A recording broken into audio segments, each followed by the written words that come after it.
Hello, welcome to Global Alliance Education, Training and Development Month. I'm Alexander Mamby Aruan, Program Director of London School Academy Digital and Lecturer of Communication Studies of LSPR Communication and Business Institute. My material today is Government Public Relation and Crisis Handling 101. So, I will start with a study case. This is a study case of problematic government relations. These are the link. You can please click the link. List of the parliament leaders caught involved in a corruption case. So basically, here, one of the parliament is basically dealing with corruptions. But he pretend to be sick to avoid the lawsuit. So this is actually a very bad government relations because this person represent the organizations. In government public relations, we have some responsibility and we need to have a code of conduct in the government public relations. The responsibility of the government is to secure people's trust to the institution as the ruler of the country. The role of public relations in government is to create an understanding that the people representation is working effectively to run the country. So if one of the leaders of one of the parliament actually are involved in corruption, of course the institutions or the organization reputations is also going down. To make sure that the work of the people's representative is visible, transparent, and accountable is very important.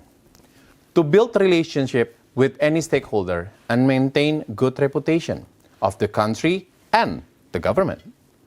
To communicate effectively any policy, regulations, and information for the benefit of the public.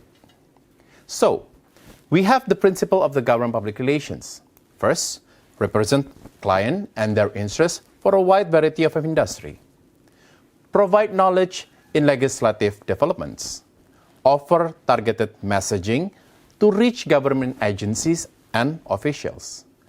Conduct direct lobbying on behalf of the public concerns. Build relationship with the key government officials. I'm going to give you some study case. So, in this matter, government communication learned from COVID-19 handling. They implemented a lockdown level 3 throughout Indonesia from December 24, 2021 until January 2nd, 2022. This policy is implemented under the instruction of the Minister of Home Affairs. But this lockdown is during the religious celebration of Christmas and New Year. Of course, there's going to be resistance from the public. But if the government are actually actively communicating to the public, I think the public will actually accept the policy. But the dialogue is not happening. So that's why there's a lot of resistance from the public. This is basically the problematic of the government communication.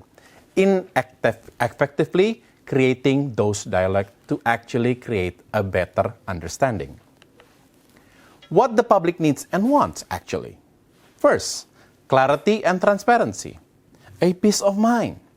Responsibility and accountability. For example, sometimes there are policy to not create a actually public event, but there are some government event is actually are being held by the government. So there is inconsistency in actually following those rules. So immediate response is very important. And of course, the safety and the security of the country should be highlighted.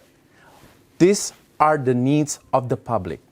Responsibility, accountability, clarity, transparency, and of course, what they aim is a peace of mind. Communicating with the public. First, we need to understand the situation and problems. Address the public concern. Offer solutions and assistance. Construct a clear, assuring message. Maintaining open communication and evaluate your message. In the event of crisis, of course, we need to understand issue is not being handled can blow up to become a crisis, especially when it already been blown up by the media. Crisis is the result of abandonment and ignored issues. PR plays the front man during the event of crisis. And usually we need to understand that we are a PR practitioners. We are not spin doctors.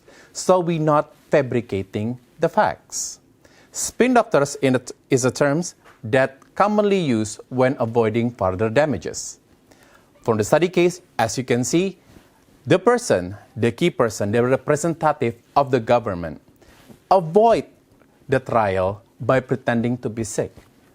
So, communication plan must be prepared before a crisis happens. Crisis can cause damage in the reputation, thus other impacts in the organization when not handled properly. Crisis management can also lead to another opportunity. For example, if you don't handle it quickly, not as soon as possible, you are letting the people to have immediate response is to speculate. And speculation can lead towards more dangerous, endangering your reputations. So, in the event of crisis, there are do's and don'ts. What are the do's? Okay, first, for the do's, acknowledge the situation. Analyze the possible solution, so create alternatives. Be contactable and visible. People need to see you and need to understand that you are there to give some answer and some statements. Offer further assistance and go to the extra mile. And the don'ts. Assess the blame, deny or lie about the facts. If you're being defensive, so basically the public already knows, oh, you're actually not being responsible towards your actions. And of course, if you run away and hide from the press, I know sometimes if you can see the press is not your friend, but they shouldn't be your enemy. So do not run away or hide from the press.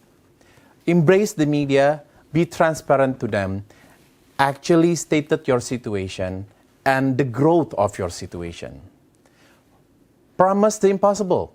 Never, ever, ever overpromise your action.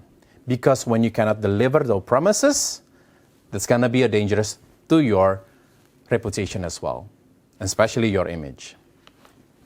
With great power comes great responsibility. Thank you for listening to my materials. I hope it may give you some insight and hope to see you in my next material. I'm Mamby Aruan, signing off.